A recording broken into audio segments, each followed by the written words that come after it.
Nicole Kidman has made her first public appearance since her split from Keith Urban. We've been through a lot together. We've got a timeline for it now, and the time it's now. For nearly 20 years, Nicole Kidman and Keith Urban were seen as the perfect Hollywood, Nashville love story, an Oscar-winning actress and a country music star who overcame the odds.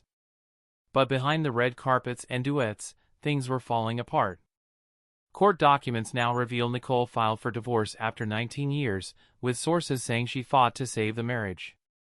His first public performance post-split showed no wedding ring, no love song for Nicole, and altered lyrics that hinted at rewritten history. The golden couple image has shattered, and Nicole's side is finally emerging. We take a closer look at what made them so admired, and what led to the end of one of Hollywood's most iconic love stories. Nicole, the shy dreamer turned Hollywood royalty. Nicole Mary Kidman was born in Honolulu, Hawaii in 1967, to Australian parents who were temporarily abroad. Her father, Anthony Kidman, was a clinical psychologist and biochemist, and her mother, Janelle, was a nurse and educator. When she was still a child, the family returned to Sydney, where she grew up in a household steeped in both discipline and ambition. Unlike the bright, poised figure she later became, young Nicole was painfully shy. She would blush so intensely when asked to speak in class that her teachers worried she lacked confidence. Yet, that timidity was paired with a powerful imagination. She sought refuge in performance, first in ballet, then drama classes, and finally in youth theater groups where she could channel the emotions she found hard to express in daily life. By her teens, her talent was undeniable. Australia's film industry at the time was blossoming, and she seized her chance, landing roles in television movies and eventually was cast in the 1983 cult thriller BMX Bandits. Her porcelain features and height made her stand out, but it was her emotional range that convinced directors she was destined for more. By the late 1980s, Hollywood came calling. It was during this rise that Nicole met Tom Cruise, her first great love and her first great heartbreak. They got married in 1990, becoming one of Hollywood's most photographed couples. For Nicole, the marriage brought prestige but also pain. Scientology, which is Tom's religion, casts a long shadow over their union. While she rarely speaks in detail about those years, it is well known that when the marriage ended in 2001, she lost not just a husband but also primary custody of their two adopted children, Isabella and Connor. This wound cut deep. Friends later revealed that Nicole felt stripped of motherhood itself, relegated to the edge of her children's lives. For a woman who longed for a family of her own, the rupture would become one of the defining traumas of her life. It is perhaps no coincidence that when she later met Keith Urban, she was determined to rebuild the dream of home and family she had lost. Keith, the troubled dreamer with a guitar. Keith Lionel Urban was born across the Tasman Sea in Whangarei, New Zealand, the same year as Nicole. His family moved to Queensland, Australia, when he was still young, and it was there that his personality began to take on a restless and rebellious hue that was constantly seeking some form of escape. His father, Bob, owned a convenience store but was also passionate about country music, a genre not exactly mainstream in suburban Australia. He encouraged young Keith to pick up the guitar, and by the age of 6, he was already performing. Country music, with its tales of heartbreak and redemption, offered him both identity and therapy, but while his musical talent was prodigious, his home life was less harmonious. Allegedly, he lived in a family marked by tension and financial struggles, which may have contributed to his lifelong search for stability. In his teens, he performed in talent shows and small bars, cultivating not just his sound but also his image as the brooding country outsider with a rock star's edge. He soon dropped out of school to pursue music full-time. For Keith, there was no plan B, music was his only ticket out, but along with the talent came demons. By his 20s, he was already experimenting with alcohol and harmful substance. Fame, when it arrived, didn't steady him, it amped up the chaos. He moved to Nashville in the early 1990s, hungry for recognition, and after years of grinding on the circuit, his breakthrough finally came in 1999 with his self-titled American debut album. Suddenly, Keith was country music's new heartthrob, known for his guitar prowess, tousled hair, and a voice that dripped with longing. However, behind the scenes, the success was laced with self-destruction. By the time he met Nicole in 2005, he had already been in and out of rehab. He lived with the perpetual fear that his addictions might cost him everything he had fought to build.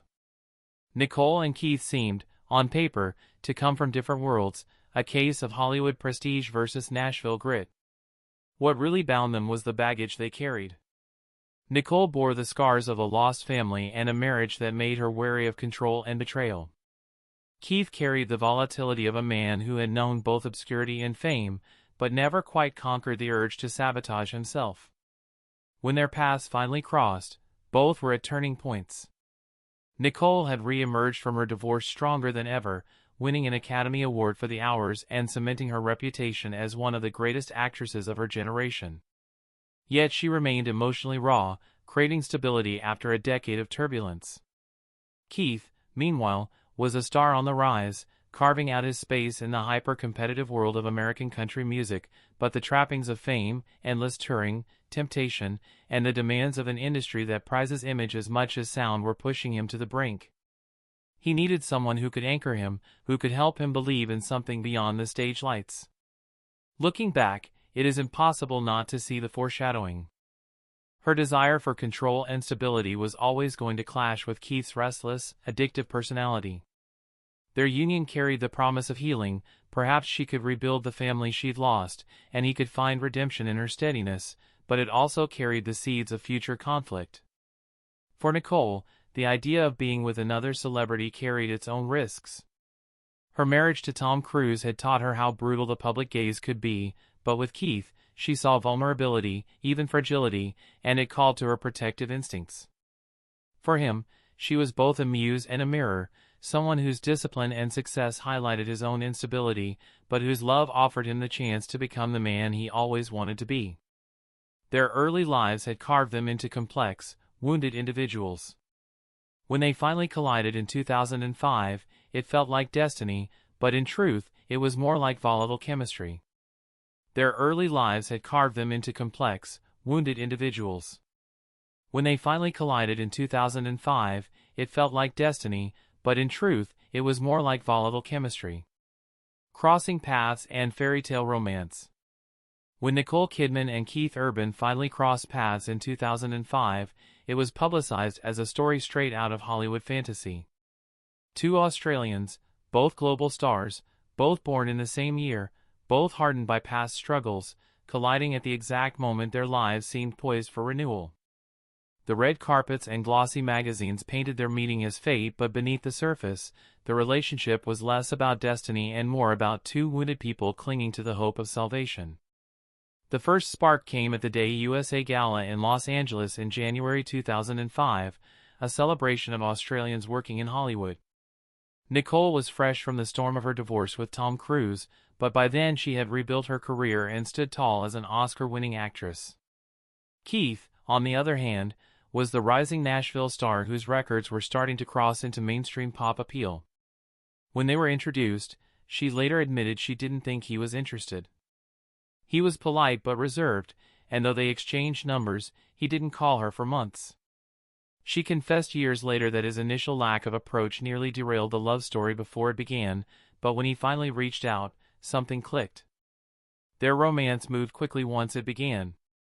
By May, they were photographed together, and by the end of the year, she was describing him in interviews as the man who had swept her off her feet. For her, who had lived through the suffocating surveillance of her marriage to Tom, he represented freedom. He was passionate, raw, and unpolished in every way that Tom Cruise wasn't. For Keith, she represented legitimacy, elegance, and the kind of stabilizing force he had never known. By November he was walking red carpets with Nicole, not just as her date but as her partner. Their chemistry was obvious and the press fell hard for the pair. Australia's golden children had found each other in America. In June 2006, just over a year after they began dating, they married in a lavish ceremony at the Cardinal Soretti Memorial Chapel on Sydney's Manly Peninsula. She wore a Balenciaga gown with a dramatic veil, while he, with his trademark long hair, looked every bit the romantic troubadour.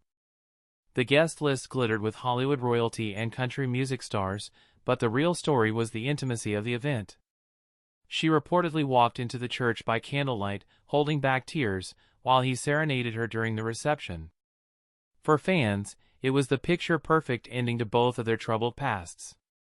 Nicole, the woman who had endured the controlling grasp of her previous love, had found a man who appeared to adore her unconditionally.